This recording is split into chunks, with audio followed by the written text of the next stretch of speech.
All right, class is in session.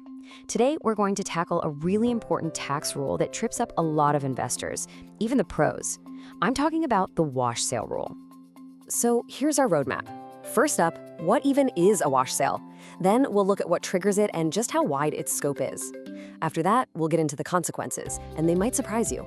And of course, the most important part, smart ways to avoid them and how to handle the reporting. Let's dive in.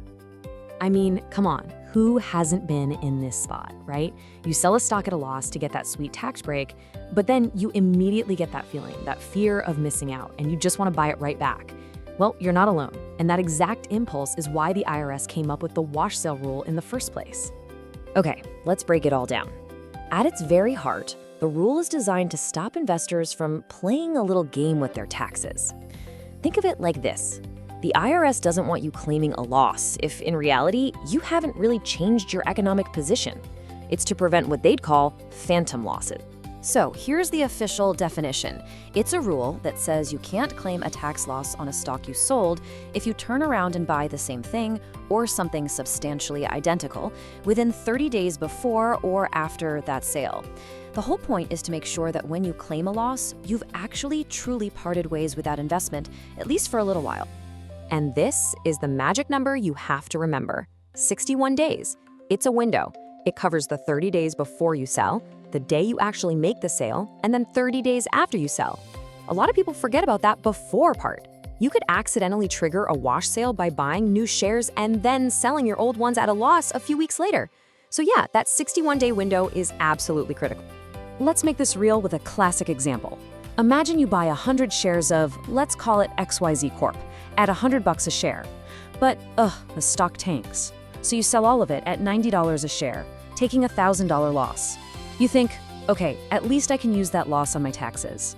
But then, just 5 days later, you see it start to tick back up, and you think, I gotta get back in. So you buy another 100 shares. And bam, that's the wash sale. Because you repurchase that stock within that 30-day window, the IRS steps in and says, sorry, but that $1,000 loss, it's disallowed. You cannot use it to lower your taxes this year. Okay, so that seems simple enough, right? But here's where it gets a little tricky and really interesting. The rule is way broader than you might think. It's not just about selling and rebuying the exact same stock in one account. Let's dig into all the different ways you can accidentally trigger this thing. Now, this mind map gives you a great visual of just how wide the net is for this rule. It covers identical assets, this kind of fuzzy category of substantially identical securities, and even purchases you might not think about across different accounts. It's pretty comprehensive, but we're going to break it down piece by piece. So what in the world does substantially identical even mean? Well, the IRS leaves it a little vague on purpose. Some things are clear-cut. If you sell a stock and buy a call option on that same stock, that's a trigger. Same goes for different classes of stock for the same company. But then you get into some gray areas, like with ETFs. Say you sell a Vanguard S&P 500 ETF and buy a Schwab S&P 500 ETF. Are they identical? Not technically, but they track the same index. The IRS hasn't really given a firm ruling here, so you're treading in murky water. And don't think you can get clever by just using a different brokerage account. The rule follows you, the individual taxpayer. So if you sell a stock at a loss in your E-Trade account and then buy it back in your Schwab account, nope, that's a wash sale. It even extends to your spouse's account. And this is a big one. It applies if you buy it back in your IRA. You really can't hide from it. I love this quote. And it's true, to a point. If you're just buying and selling inside your IRA, the wash sale rule doesn't matter, because those trades aren't taxed on gains or losses anyway. But, and this is a huge but, if you sell a stock for a loss in your regular brokerage account and then buy it back inside your IRA, that is a huge no-no. That's a classic wash sale, and it's actually worse because you can't add the loss to the cost basis in an IRA. The loss is just gone. Okay, so what's the big deal? What actually happens if you mess up and trigger a wash sale? This is probably the biggest misunderstanding about the entire rule. Most people think, oh no, I lost my loss forever. But that's not quite right. So let's bust that myth right now. The reality is the tax loss isn't destroyed forever. It's just deferred. It's postponed. Basically, the IRS forces you to take that disallowed loss and add it to the cost basis of the new shares you just bought. It just pushes the tax benefit down the road. Let's go back to our XYZ Corp example. You had that $1,000 loss that was disallowed, right? And you bought the new shares for $9,200. Well, the IRS says you have to take that $1,000 loss and tack it onto your new purchase price. So your new cost basis isn't $9,200 anymore, it's $10,200. This means when you finally sell those shares for good, your taxable gain will be smaller. You get the benefit eventually, just not now. Okay, so if the loss just gets deferred, what's the big danger? Well, for most people, it's just a timing issue. But for very active traders, this can turn into an absolute tax nightmare. Let me show you a cautionary tale. So check this out. This is from a real-world scenario. A trader ended the year, looked at their account, and saw they were down $16,000. A bad year, for sure.